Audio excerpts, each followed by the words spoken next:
香港其實有好多好有創意同埋實力嘅科研項目，但係要將呢啲嘅科技轉化為商品，過程並唔容易。大學科技初創企業資助計劃 （Technology Startup Support Scheme for Universities） 簡稱 TSU， 係由創新科技處負責推行嘅資助計劃。目的係為咗鼓勵6間本地大學嘅科研團隊成立科技初創企業，將研發成果由大學校園引進到現實環境，推動研發成果商品化。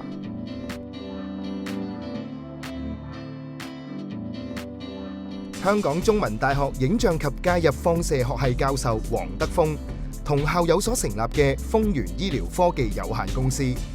利用喺中大研發出嘅智能手術輔助系統，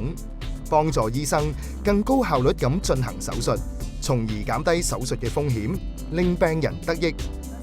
而家系統已經喺威爾斯親王醫院進行臨床測試。The supporting from TSU is very important for us. We can see we're starting from 0 to 1. 團隊成員最熟悉嘅工作係通過電腦對醫生嘅臨床工作提供協助。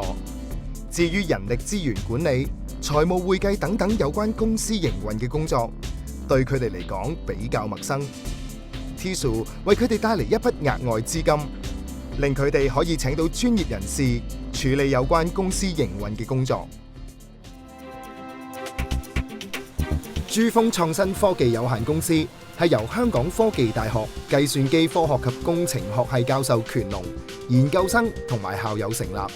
佢哋研發嘅3維重建圖像技術應用系統，可以將用無人機拍攝嘅圖片重塑為3維模型。呢項技術喺項目建設、城市規劃、災後重建等等嘅範疇都應用得到。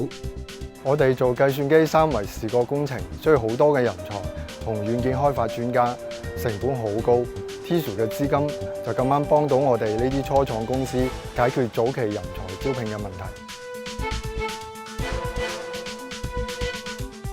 由香港科技大學校友創立嘅靜音科技有限公司，獲授權使用由科大研發嘅一系列薄膜型超材料吸音專利技術，有效咁解決交通同建築業噪音污染嘅問題。呢項新科技已經獲得專利，亦都有香港客戶試用緊相關產品，用嚟減低嚟自工地同高速公路嘅噪音，令附近嘅市民可以享受更寧靜嘅環境。我哋攞到 TSU 嘅資助之後，我哋就可以有機會做到一批真嘅樣品出嚟，推銷俾客人嘅時候咧，就可以有實質嘅產品去展示。咁攞到 TSU 嘅資助，亦都讓啲客人對我哋更加有信心。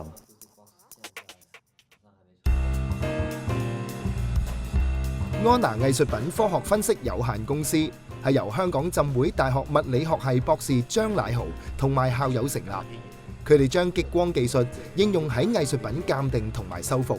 呢項由浸大研發嘅技術可以提高取樣嘅準確性，但係唔會喺藝術品表面留低明顯嘅痕跡，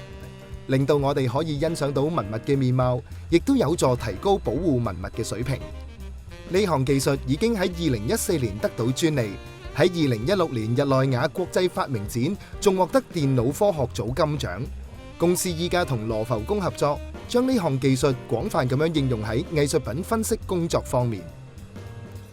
We have the technology, but we do not have the funding to commercialize it. So thanks for the TSU funding, gave us a chance to engage the engineer and the marketing people to convert this technology into the fully robotic system. It can better push in this service to the market.